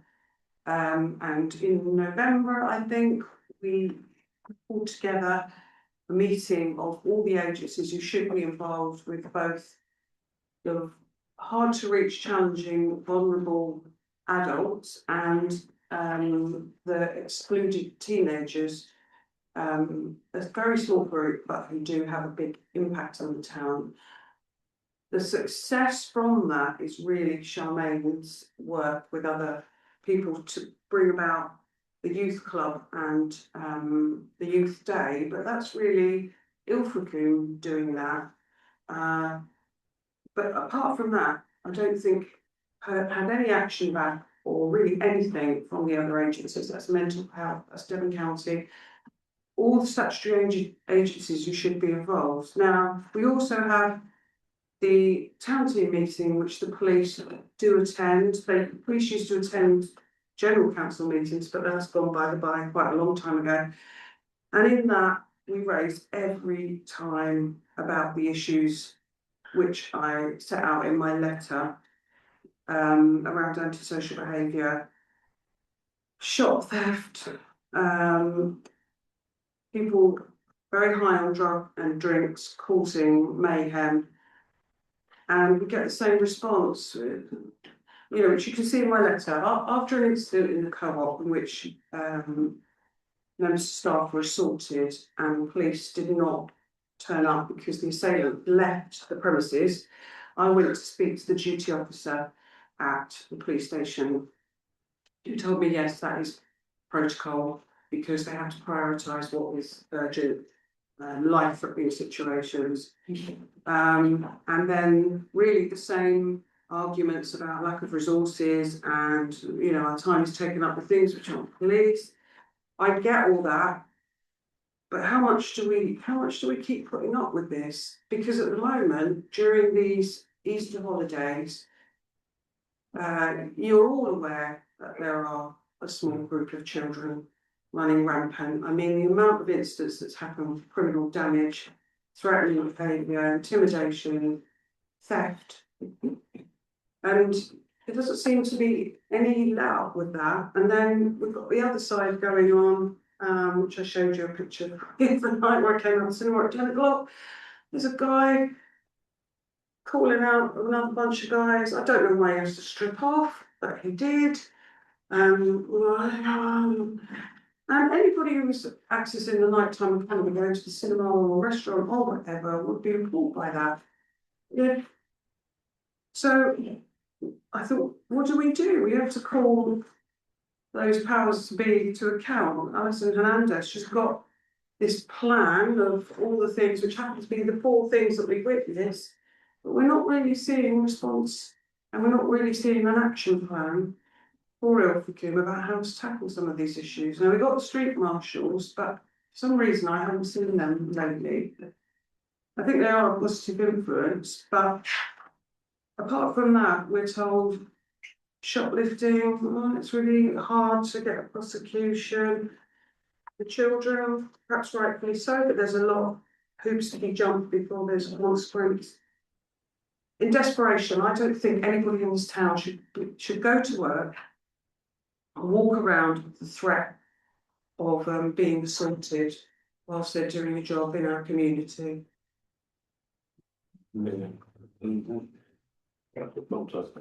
No, it's the same incident, but I know that 2 members of staff were, one of them was actually punched by 2 those. And members of the public did get involved outside. Police eventually did turn up, and they knew the 2 people involved. They're from Barnstable apparently. The member of the public who intervened physically asked the co-op to destroy any video because they didn't want to get involved. And the police just said, you don't want to see the video anyway, so it doesn't happen with it. I don't believe that's the same instance. These were teenagers, so. This one, they fled the scene, so. The thing is, they're shoplifting and incidents every day, to be honest with you, so. With sport councillor Elliott's letter, there's a couple of things that you ought to, or there are relevant, should we say. So we've got a new police inspector, local girl, very, very useful. Used to be the barmaid at the convent, so if I get anything, so I'll let you know, but I'm not going to too much over. Then the old inspector, on those very same 3 children, I said this before, so you know this, he said, we will not arrest them because it runs the risk of turning them into criminals. I kid you not, he said that on more than one occasion. You will not arrest them because it runs the risk of turning them into criminals. Now, I think that ship sailed, but equally, the things that he think are not. Your numbers. You talk about, there are no more police in, don't only. You're right with this, I'm just saying that this is something that we can't allow to be used as an excuse. But Devon and Cornwall now, Devon and Cornwall police now have more police officers than they've ever had, ever. But they are doing different stuff, and it is stuff that we don't see them do, and it's stuff that we are not particularly interested in them doing. I'm sure they are very useful in what they do, but the police, the visible policeman on the beat is not considered a priority, is not considered a good use of resources. So you end up with the nearest you can get to is a neighbourhood officer, and we've probably got about 2, 3 for the whole of infantry, and that's got to cover 3 24-hour shifts or 3 8-hour shifts. So anything that we argue about with the police, we cannot accept numbers as an excuse, because frankly it isn't. How they choose to resource the police is entirely down to them. And if we think it needs more boots on the ground, then that's a valid argument. I think it's very good at it. Thank you. Yeah. That's sort of, but I'll go around and take. I think it's a very good report, and I agree with the majority of it. Well, if you're happy and everybody else is happy, I think it ought to be great on behalf of the full council. Which will get more clout, actually. Yeah. Can I just say something I forgot? Sorry, 2 seconds. And you know, I spoke at one of the reasons, not the main reason, but it was a contributing reason. One of the reasons she said that she felt unhappy about attending council meetings in the winter is because she has to walk back to her car in the dark, and she's met odd people at various times, and she doesn't want to meet any more odd people. So that's a genuine concern. It's actually physically affecting this council. We're sorry, Trevor. Said it to me as well. Yeah, and I've been beaten to it, but basically I think it's a really good letter, because it sets out the problem, it makes it clear that we understand that it's a problem that all seaside resorts and lots of towns face. Yeah. But we're from Ilford Coombe, so we care about our town. The only a small tweak, maybe in the list of things that we've done, we could lob in potentially the fact that we're funding £8,000 worth of street marshals, so we're actually putting our money where our mouth is. So I definitely propose that we make this a Ilford Town Council letter. And if I was the communications officer of the council, I would jump on this as soon as we sent the letter. I'd do a 2 or 3 line news break on social media with a link to it, so that we not only do things, but we tell people to do things. So that's the way it is now, especially with social media. It's not enough just to do things as a council. You've got to do them and then tell people, look what we've done. And I think this is a great opportunity to do something and then to get it out here. Yeah. So. Could we add, Terry, would you mind adding, where you say, while I recognise these issues above, just under the bin, can we in there something along the lines of, you yourself said, I don't know if it might be an election lead, but you might do, but you yourself said that Devon and Cornwall police have never had more numbers. You know, because actually, in their reply, they say that we're under tremendous pressure, we haven't got enough officers. But she is actually, it's her that's made the statement that there's never been more officers. So I think that could be written into that. I would have to look that up, but I mean, I'll be happy for Laura to jiggle bits, but I would have to look that up to verify that she's. Yes. Okay. I'd say that, all the other things, the marketing, the high street, we're trying to get the town busy, all of these things are affected by the 3 little buggers who and a couple of troublemakers. Like, we know they are, there's a handful of them, but you know, we can spend thousands on marketing, thousands on events, but people won't come to the high street because there's 3 kids smashing windows. That's the basics of it. And you know, everything else we talked about tonight, if we don't throw something this there and try and get something done, waste that time, right? Yeah. It's just a final observation comment. I know we got the group reviews, and I think I would say that causing the majority of issues. This is a never-ending circle. Last year, we had group reviews, different group reviews causing issues. Year before that, we had different group reviews causing issues. There must be a way that we can stop it in the last contraception. Yours, complicit bit. That's it.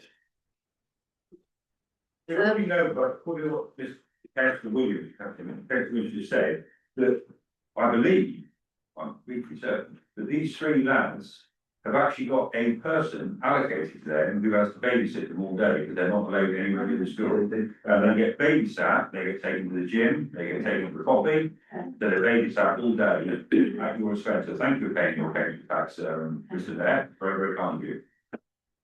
Aye. Well, apparently we need a little conversation with Jerry Lester on Sunday, so. Well, It's also a children's social service, sorry, would you? it's all right, carry on. I'll come in at the end. It's fine, go.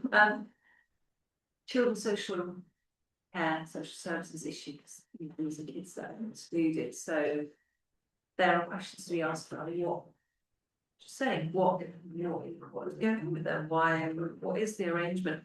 Devon County and it was supposed to be corporate parents, if you've got kids that were doing this, you wouldn't just let them do it, so if you're happy, I can also take a copy of this to ask and the officers of children's social care. They were at the round table meeting in November. But to go back, there's a much bigger thing about inclusive education, which is a much completely different thing, which is an enormous tanker to turn around, which is a whole different story about what might come down the line if we get it right. We'll have much more inclusive education and with fewer kids being excluded and left to their own devices. Right, well, I think I'm hearing a lot of support for this letter, which on behalf of the council, you were trying to a bit. Well, I just want to give some background as to what's happening, because we're all talking about everything else that's going on, but just so that you know that there is, we're not all just sat on our hands in the office. I had firstly, you've got Inspector Joey Lester will be at your annual town meeting. She'll be producing reports, and she's therefore obviously the onslaughts of public questions that she's very likely to get. And we've obviously asked questions ahead of the meeting, so we'll probably prompt her on anything that she's likely to get. She knows what's coming. I actually had a brief discussion with her following a Property Truth Commission that we were both at and left early, about the situation that's going on. Everything that's being reported is being reported as separate incidences. They are actively investigating and they have to go through various processes because it's children. With regards to the response to Councillor Crabb about somebody babysitting the particular children, obviously at the moment the onslaught of things that are happening is Easter holidays and it's out of hours, so it is things that are going on outside of the period that they are potentially with something. But the police are definitely on it. Jerry is very much pushing to make sure we go through the exact process and getting every single thing, and Neil is reporting it on UK PAC. Please, can we just keep reiterating to all your constituents, to all the businesses, UK PAC is available, it's free until November for all businesses that can report it. They create it, they'll get them prime numbers, and they collate all the information for the CPS. If it's not reported, nobody's going to know about it. Putting it on Facebook and putting videos of what's happening is not going to get us anywhere unless somebody reports it, and it cannot always be the town council that's constantly doing it. It is responsibility of everybody. So we have to push that message out, so please keep pushing that, because otherwise there's no point sitting here talking around a table. So, and I think Neil's been pushing it for a long time, Yeah. and councillors have, I know I have, but there is a weariness, isn't there? Of course there is, yeah. Because actually in November, it was the same group of children that we're talking about now, and I remember sitting in a meeting with you and then climbing on top of the roof, do you remember? Yeah. So these are, and it's not just the children, it is other members of the community who have other issues going on, which makes for a very intimidating environment, which is affecting businesses. Businesses are going to fold if people are coming into the high street, people feel intimidated. So, and I did say in the letter that ITC has been doing a lot to try and tackle this, finally they stepped up their game. I think in the interest of time, you've made a proposal that the council supports your letter, seconder. Whoever was first, all in favour? Anybody again? Abstentions? Oh, good. So, send a statement for about those numbers. As Councillor Elliott said, quite happy for Laura to. I'll do it. any extra information in there, but thank you for putting the letter together. So moving on to chair's discretion. Started, whichever way it is. We have Terry Elliott, Dave Williams and yourself. I've done mine, I did it. Done yours, right. Just to say, and years ago, we had the president come in with me and discuss about speeding on the main road out. I had them recently, they are very happy to see that there will be speed cameras going in to many residents this light. Although I think the listening of the camera might be a bit interesting, but they are very happy and thankful for the support from councillors and previous administrations for sorting out the cameras. Thank you for that. Yeah. Laura. I'll go quickly. So just to let you all know, because this will affect every single one of you, your email changeover that was discussed at F&GP, it will be happening. We've decided to do it ahead of the next F&GP meeting on the 27th. What's going to happen is you are going to lose your emails. Basically, you're going to have to re-sign up through Outlook. You're going to have to put two-factor authentication on. So Steve will be available to you that day on and the Wednesday as well. So please, if you're having issues, please do shout. Do not sit on it. But your emails will change. What date will it? 27th. So ahead of F&GP. Councillor Crabb asked on a previous occasion, could we have a whiteboard or could we have a flip chart and you come in and write something down? It's there for you. If you want to do it by email rather, you're very welcome. But this is not, we might already be doing stuff, but this is to get an idea of what you want to achieve. So if you write it down, at least I can respond and say we are doing something. If it's something that we're not doing, then we can look at it and we can then address it. And maybe we'll discuss about writing reports and bring it to council. And my last chair's discretion is please, go on then. Well, I'm conscious of time, so I'm flying through things. This is a bit more than that, because if you think about it, you've lost 3 councillors now, 2 of which wandered off because they were bored.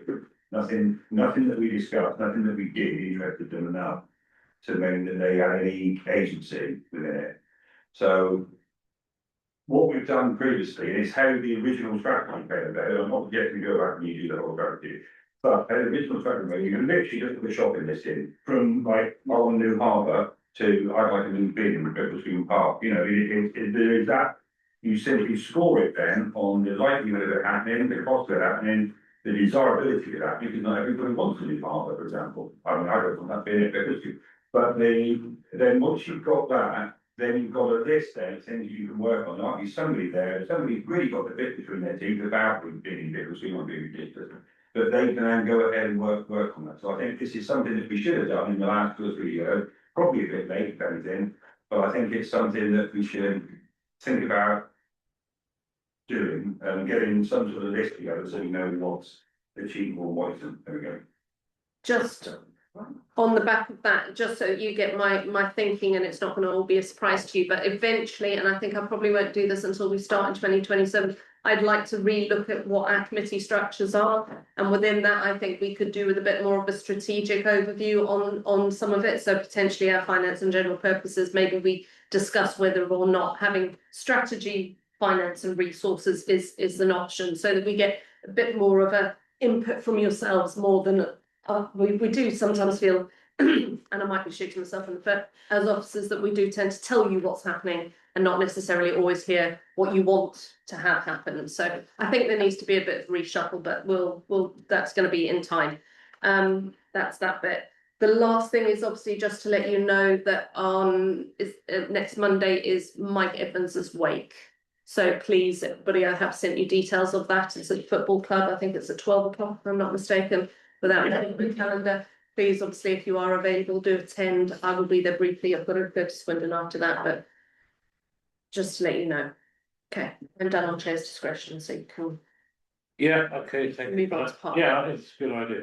It's adopted, so do that. Actions from this meeting? No. Yeah, right, so we need to pop into part B. I propose it. I propose it. What's that? Part B, you propose it, seconded, all in favour, Okay, I know in part B. Thank you, Just Sarah. need to go.